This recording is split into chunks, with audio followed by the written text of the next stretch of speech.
Hey guys, welcome to the review show. My name's Austin. The Exorcism stars Russell Crowe. A troubled actor begins to unravel while shooting a horror film. His estranged daughter wonders if he's slipping back into his past addictions or if there's something more sinister at play. If anyone asks, this is not a sequel or a prequel or anyway to the Pope Exorcist movie that came out last year. I honestly did think it was. I didn't really see the trailers of this movie or read the description. So when I went and saw it, I was like, oh, okay, this is completely different.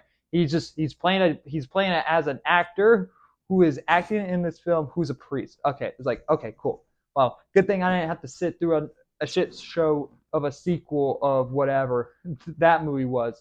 But this movie wasn't really that much better. It's slightly better, but not that much better of that movie because that movie was awful. The Exorcism is directed by Joshua John Miller, the son of Jason Miller, who made the original Exorcism, or not the original Exorcism, but the original Exorcist. So there is definitely similar vibes that come from this movie when it comes to these two different films. You definitely see it in here, especially when the movie that they're making is literally just the Exorcist. It's literally that. They even kind of hint at it. It's like, oh, so this is a remake of this movie and that movie. That alone is like, oh god. So it's gonna be this movie. It's gonna be that typical horror garbage that I've been seeing lately, and it's a good chunk of this movie actually did try to be somewhat different. I wouldn't even call this a horror film. It is like a psychological horror, like almost psychological horror or a psychological thriller. At times, this movie really focuses on Russell Crowe's character who is dealing with trauma of losing someone and addiction, and also has a past, a tragic, not really like a very tragic past history as a kid, and that all this is kind of bottling up, and it's kind of like, that's kind of like the focal point of this film. And you have his daughter, is called Lee, that is played by Ryan Simpkins. Probably said that name wrong.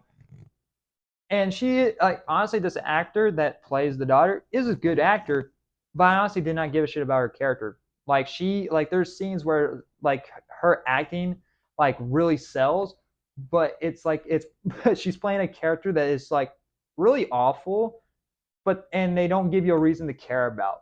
And she's kind of stupid throughout the film too. Like when there's things like are happening in this movie where, like, honestly, like unexplainable things, where her dad is slightly starting to get possessed by this demon who is like somewhat teleporting around her, their apartment complex, and like downstairs and upstairs, and like doors are closing, and she just goes like, are you off your meds again?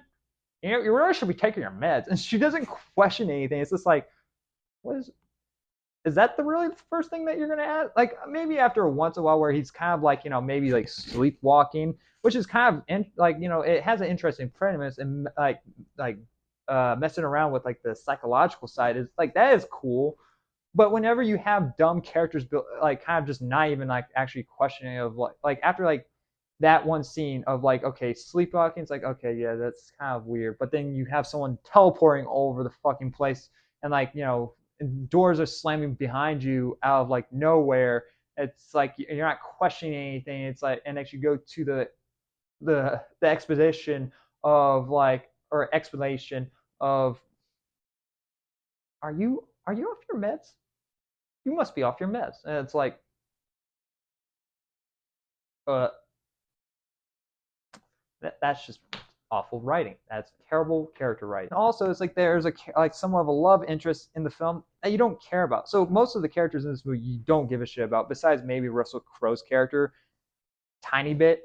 But mostly you don't care about any of these characters, and you have this love interest who is forced into this movie, has no purpose in this movie, but is throughout this whole entire movie, and somehow they have a connection. After one scene of someone somewhat crying over the phone about something, they talk about for maybe 2 minutes, and next is like, yeah, they're best buds, and next they become lovers at some point. It's like, what?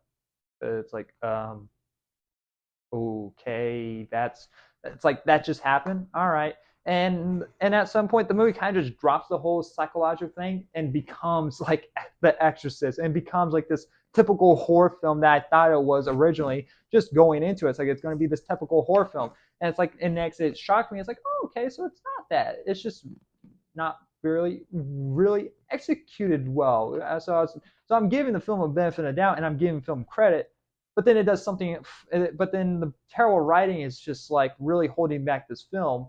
And as well, it's that it changes its whole entire tone in the third act. Like the last 30 minutes, it felt like there was like an hour of this movie that they didn't finish writing, and they were planning on ending it in a different way. It's like, yeah, no, we can't end it this way because, yeah, teenagers, even though this is rated R, and nothing in this movie is really rated R, teenagers are not going to connect with this movie. They're not going to find this movie scary.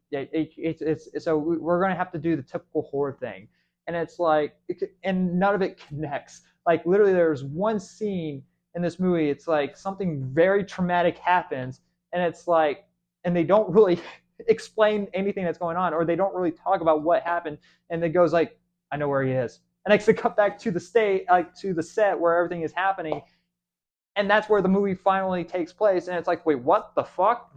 Wait, what? It's like, where did this fucking come from? Where was the connection to this? It's like, I thought this happened, but no, clearly not. Like, this movie makes no sense. This movie is a mess, but it has an interesting concept that it just throws out a lot of pointless stuff, and a lot of the pointless stuff really hurts this movie. Even this, like the opening of this movie, where it has like, you know, the typical horror thing as well, kind of, where it opens to like the demon killing some other like useless character, and they never ever talk about it. It's like, oh, so that was just a scene to scare the audience and to be like, hey, this movie's going to be scary, but really it's not. So that's what that scene was there for.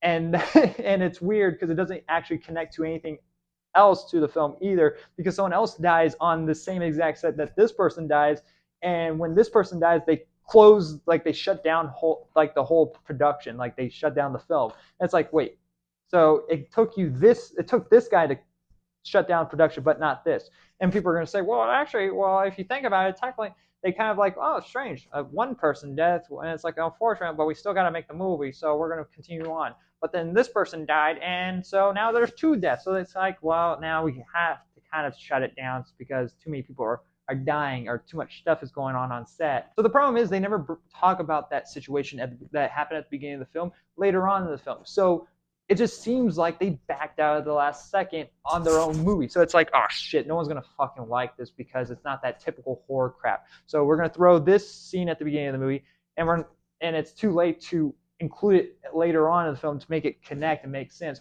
So, oh well. And we're also going to throw in this typical Exorcist crap and be generic.